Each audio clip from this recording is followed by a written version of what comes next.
वह पथ क्या पथिक कुशलता क्या जिस पथ पे बिखरे सूल न हो। क्या बात है। वह पथ क्या पथिक कुशलता क्या जिस पथ पे बिखरे सूल न हो। नाविक की धैर्य प्रतीक्षा क्या जब धाराएं प्रतिकूल न हो। पुरुषोत्तम जी, कैसे शुरुआत हुई छात्र राजनीति की और कैसे आप नेट में आए, प्रोफेसर लाइन में आए, इसके बारे में क्या कहेंगे? वह पथ क्या पथिक कुशलता क्या जिस पथ पे बिखरे सूल न हो। क्या बात है। वह पथ क्या पथिक कुशलता क्या जिस पथ पे बिखरे सूल न हो। नाविक की धैर्य प्रतीक्षा क्या जब धाराएं प्रतिकूल न हो। मैं अखिल भारतीय विद्यार्थी परिषद का अभी जिला संयोजक हूँ और विगत 5 वर्ष से एक्टिव कार्य करता हूँ। राष्ट्रीय स्वयंसेवक संघ की विचारधारा में तय कुछ भी नहीं होता है। जैसे आप बोले कि छात्र राजनीति से नेट में आप कैसे आए, कोई प्री प्लान ये था नहीं कि हमें नेट में आना है। जो प्लान था वो हुआ नहीं और जो नहीं प्लान था वो हो रहा है। इसलिए हम यही कहना चाहेंगे कि पूर्व से हम टीचिंग प्रोफेशन में आएंगे ऐसा कुछ तय नहीं था। जब स्नातकोत्तर के अध्ययन के दौरान जीडी कॉलेज में मैं पढ़ रहा था और छात्र संघ का चुनाव हुआ, अखिल भारतीय विद्यार्थी परिषद पैनल ने मुझे छात्र संघ अध्यक्ष का उम्मीदवार बनाया और वहाँ से मेरे छात्र राजनीतिक जीवन की शुरुआत होती है। और जब छात्र संघ चुनाव में जीत करके आया, उससे पूर्व मैं पढ़ने में काफ़ी रुचि रखता था, रुचि आज भी है, लेकिन समय की न्यूनता के कारण पढ़ाई पर थोड़ा सा ध्यान वहाँ से हटा। हमारा समाज या हमारा राष्ट्र, हमारे सभी लोग जो हमारे परिचित होते हैं, वह हमसे यह विशेष उम्मीद करते हैं कि पढ़ाई एकमात्र ऐसा रास्ता है या पढ़ाई एकमात्र ऐसा माध्यम है जो व्यक्ति के अच्छे होने का संकेत देता है। लेकिन हम जिस समाज में रहते हैं या हम जिस परिवेश में रहते हैं, उस परिवेश के लोगों को यह समझना चाहिए कि पढ़ाई के साथ साथ राजनीति, खेल या अन्य कोई भी सेवा का माध्यम यदि कोई व्यक्ति अपना रहा है तो वह पढ़ाई से बिल्कुल दूर हो जाएगा, ऐसा नहीं है। लेकिन जब हम छात्र राजनीति में आए थे तो हमें भी अपने समाज के लोगों के द्वारा और अपने गांव, अपने जो हमारे अगल बगल के लोग रहते थे, यहाँ तक कि हमारे जो कुछ प्राचार्य, शिक्षक थे, वो भी हमें कहते थे, बार बार इस बात का आगाह करते थे। क्योंकि बेगूसराय का छात्र राजनीति ही ऐसा है कि जो छात्र राजनीति में आ जाते हैं अमूमन वो पढ़ाई से दूर चले जाते हैं। वो लोग बार बार मुझे आगाह करते थे कि पढ़ाई तुम्हारा प्रायोरिटी है और पढ़ाई पर तुम ध्यान देना। पूर्व से मैं जीडी कॉलेज की लाइब्रेरी में 6-6 घंटा लगातार पढ़ता था। स्नातकोत्तर में महाविद्यालय टॉपर रहा हूँ और कई अन्य परीक्षाओं में भी मुझे अच्छी सफलता मिली थी। जहाँ मुझे इंटरेस्ट नहीं था उस कारण से गया भी नहीं बहुत बार, और बहुत बार फाइनल सिलेक्शन नहीं हुआ, रिटेन में सिलेक्शन हुआ था। और इसी दौरान जब मैं छात्र राजनीति में आया तो मुझे लगा कि छात्र राजनीति में मैंने 3-4 वर्ष जो मेहनत किया, यदि अचानक से छात्र राजनीति छोड़ता हूँ तो मेरा वो पूरा मेहनत बेकार चला जाएगा।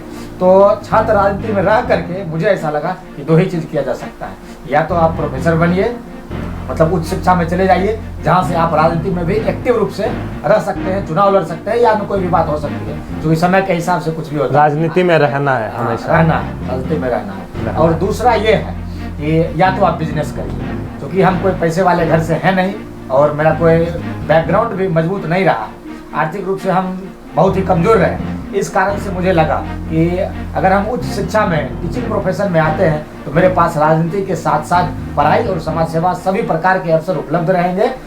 क्योंकि राजनीति में मुझे लगता है कि मुझ जैसे लोगों को इसलिए रहना चाहिए। हमें लगता है कि अभी जो हमारा छात्र राजनीति है, चाहे अपने संस्थान का हो, बाहर की राजनीति का मुझे अनुभव नहीं है। JNU, DU या पटना में किस प्रकार की छात्र राजनीति होती है मैं उससे विशेष रूप से परिचित नहीं हूँ। बेगूसराय में क्या सीखने को मिला अखिल भारतीय विद्यार्थी परिषद से? आप बेगूसराय की छात्र राजनीति में मुझे यही देखने को मिला। अमूमन अपने यहाँ की, मैं भी चूंकि छात्र नेता हूँ, मुझे कहते हुए ग्लानि हो रही है कि जब हम लोग छात्र राजनीति में आते हैं तो हम लोग के पास 2 कमजोरी आ जाती है। क्योंकि बेगूसराय में छात्र राजनीति होती नहीं है और छात्र नेता भी हम अपना जोर करके कह रहे हैं कि छात्र नेता भी मूल रूप से जो छात्र राजनीति में होना चाहिए वो कार्य नहीं करते हैं। हम विद्यार्थियों के लिए सेवाओं की होम डिलीवरी करते हैं, हम उनके घर तक मार्कशीट पहुंचाते हैं, हम उनके इन्फॉर्मेंट बन जाते हैं। यानी कॉलेज में जो आया सूचना हम उनको व्हाट्सएप के माध्यम से देते हैं। तो ये मुझे नहीं लगता है कि छात्र राजनीति का ये स्तर होना चाहिए, लेकिन यही स्तर है अपने जिला में।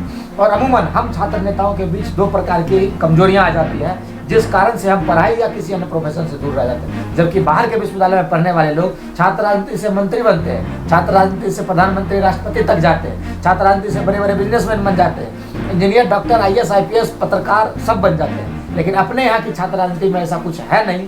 क्योंकि एक सबसे बड़ा जो कमजोरी हम लोगों में आता है, हम लोग क्षणिक लाभ के लिए थोड़ा सा पैसा कमाने पर ध्यान दे देते हैं और चूँकि सही तरीका नहीं होता हम लोग के पैसा कमाने का, एक ही है। और दूसरा क्या हो जाता है कि क्योंकि हम लोग इंसान हैं प्रेम हम लोग के जीवन का एक अभिन्न अंग है, लेकिन हम लोग का मानसिक और आत्मिक से ज़्यादा हम लोग दैहिक प्रेम पर ध्यान देने लगते हैं, दैहिक प्रेम पर। इस कारण से हम लोग मूल पद से थोड़े से भटक जाते हैं, जिस कारण से हमें जो लगता है जहाँ हमें होना चाहिए था, क्योंकि अपने अंदर के मेरिट को एक उम्र की एक तय सीमा तक ही हम उसका बेहतर प्रयोग कर सकते हैं, उसके बाद हमारे अंदर भी निराशा का भाव आता है। तो अमूमन जो अपने उम्र का जो पड़ाव हम छात्र राजनीति में देते हैं या छात्र राजनीति में बिताते हैं, लगभग 20 से 30 वर्ष के उम्र का जो सीमा है, हम जब छात्र राजनीति में इन गिने चुने कार्यों में व्यतीत कर देते हैं, तब मुझे लगता है कि मैंने अपने जीवन का एक बड़ा अमूल्य हिस्सा खो दिया और अब मेरे पास कोई ऑप्शन नहीं बचता है। उसके बाद जब आपकी शादी होती है और अन्य कोई प्रोफेशन में जाते हैं, तो आपको लगता है कि 10 साल आपको कोई यूज कर लिया, 10 साल आपको कोई ठग लिया, लेकिन कोई यूज नहीं करता। यूज हम भी छात्र राजनीति में हैं या हम छात्र हैं, पढ़ाई लिखाई कर रहे हैं, स्नातक स्नातकोत्तर में अध्ययन करते हैं, तो इतना तो मेरे पास भी बुद्धि होना चाहिए कि कोई मेरा यूज नहीं कर हम तो हजारों छात्र छात्राओं की सेवा करने वाले हैं, हम उनका नेतृत्व करता है और हमें कोई यूज कर ले रहा है, जबकि हमको ये पता है कि वो मेरा यूज कर रहा है, तो ये मेरी अंदर की कमजोरी है, इसलिए हमें कोई यूज नहीं कर सकता है। लेकिन 30 साल की उम्र के बाद हमारे पास ये शिकायत होता है कि हम इस संगठन में काम किए, संगठन हमको क्या दिया, कुछ नहीं दिया।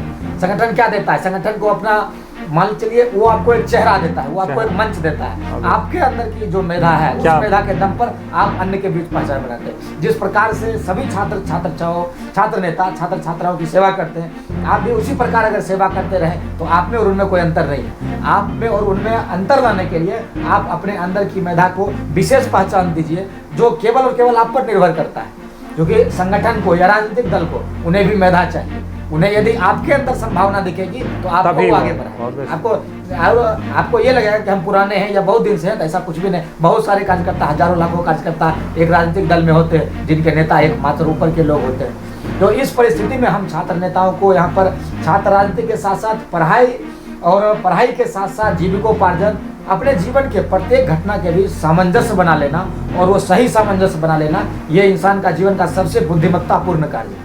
यदि वो उन्हें लगता है कि पढ़ाई, राजनीति, समाज सेवा या और कोई भी प्रकार का कार्य वो अपने जीवन में एकदम ठीक समय पर सब कुछ अच्छे से कर लेते हैं, क्योंकि यही तो 10 साल 15 साल का उम्र है जहाँ आप जी तोड़ परिश्रम कर सकते हैं। आपका शरीर कम थकता है इस उम्र में और आपके अंदर एक सनक होती है, सनक होती है, मुझे लगता है कि वो सनक होती है।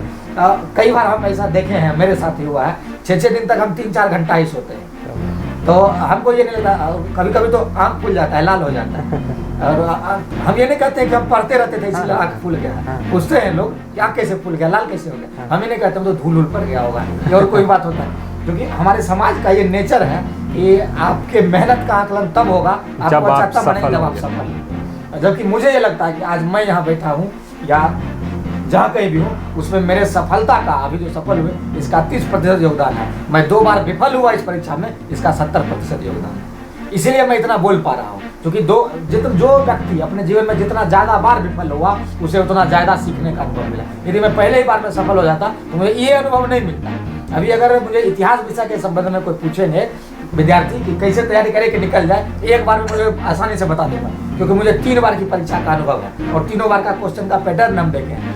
ये समझ में आया, क्योंकि नेट एक ऐसी परीक्षा है और देते भी हैं अपने जिला से बहुत सारे लोग। नेट एक ऐसी परीक्षा है जिसमें आप पुस्तक पढ़ के जाएं और आपको लगेगा कि हम बहुत सारा पुस्तक पढ़ लिए और बन जाएगा, ऐसा कुछ नहीं होता। आप अपने जीवन में जो पुस्तक पढ़े हैं शुरू से लेकर आप तक, उसका 70% योगदान होता है और 30% योगदान उसका होता है जो आप 6 महीना के दौरान या 8 महीना के दौरान नेट की परीक्षा से कुछ पूर्व पढ़े हैं, उसका कम योगदान होता है। लेकिन आप पूर्व में जो सब कुछ किए हैं, आपका व्यक्तिगत अनुभव, ज्ञान और उसको अप्लाई करने का तरीका, इस पर बहुत कुछ इस परीक्षा का रिजल्ट डिपेंड करता है। इसलिए सभी हम छात्र नेता और अपने छात्रों को यह संदेश देना चाहेंगे कि आप अपने जीवन में खुद के साथ ईमानदार रहिए और अपने जीवन में आप सफलता के सर्वोच्च पायदान पर होंगे। दूसरे के साथ आप दिखाने की कोशिश मत कीजिए। हम भी अगर चाहते तो अभी अगर मेरे घर में आप पूछिएगा मेरे माताजी पिताजी को या घर वाले लोगों को, तो शायद किसी को नहीं मालूम, सब लोग जानते हैं कि कुछ नहीं पढ़ता है, ये वो करता है, राजनीति करता है, सब जानते हैं। और हम सुनते भी हैं अपने बुक बाइट्स कवर वाली बात हम सुनते हैं, लेकिन ये है कि जवाब हम नहीं देते। सुनते हैं, 2 बार फेल हुए तो हमको बिताना पड़ता था, तो हम इस बात से कभी घबराए नहीं। और जब हम इस बार परीक्षा दिए तो मात्र एक व्यक्ति को पता था कि हम नेट का परीक्षा दिए, बाकी किसी को पता नहीं था। रिजल्ट आया तो सब पता था। मेरे घर में किसी को नहीं पता था कि हम नेट का परीक्षा दिए। किसी को नहीं पता, जो सबसे मेरे नज़दीक है उनको नहीं पता था। इसलिए यही बात है, आप खुद के साथ ईमानदार रहिए। हम निराश तभी होते हैं जब हमको लगता है कि नहीं, हम खुद के साथ अन्याय किए। लेकिन मेरे किसी भी काम से अगर हमको आत्मसंतुष्टि मिलती है, दुनिया मेरे विपरीत है, हमको उस बात का चिंता नहीं होता। बहुत लोग किसी किसी काम को लेकर के, मेरे अपने लोग मेरा बुराई करते हैं, लेकिन हम उस बात की चिंता नहीं करते। हाँ, तब जब हमको लगता है कि नहीं हम सही किए, हमको ये लगता है, तो इसलिए बस इसी मार्ग पर चल करके हम आज यहाँ तक पहुँचे हैं। ये कोई बहुत बड़ी सफलता नहीं है, लेकिन हम जिस समाज में रहते हैं उस समाज में एक आध लोग ही होते हैं जहाँ जो ऐसा कर पाते हैं। हमसे पूर्व भी बहुत सारे बेगूसराय के विद्यार्थी हमारे साथ ही, चंदन जी हैं, वो नेट JRF किए हैं, और भी पूर्व में भी हमारे मित्र थे, वो लोग भी पास किए हैं। उनसे भी हम लोग को प्रेरणा मिलती रहती है। और सबसे बड़ा केंद्र जो होता है वो व्यक्ति के अंदर होता है, स्वयं के अंदर होता है, उसी से वो प्रेरित होता है। इसलिए छात्र छात्रा और जो भी हमारे छात्र नेता भाई हैं, सबसे यही आग्रह होगा कि आप पढ़ाई के साथ साथ अन्य समाज सेवा का कार्य कीजिए और अपने जीवन में सफल होइए, यही हमारे लिए कामना है। और आप यहाँ पर हमें यह मौका दिए हैं, इसके लिए आपको विशेष धन्यवाद है कि वे स्टूडियो परिवार को विशेष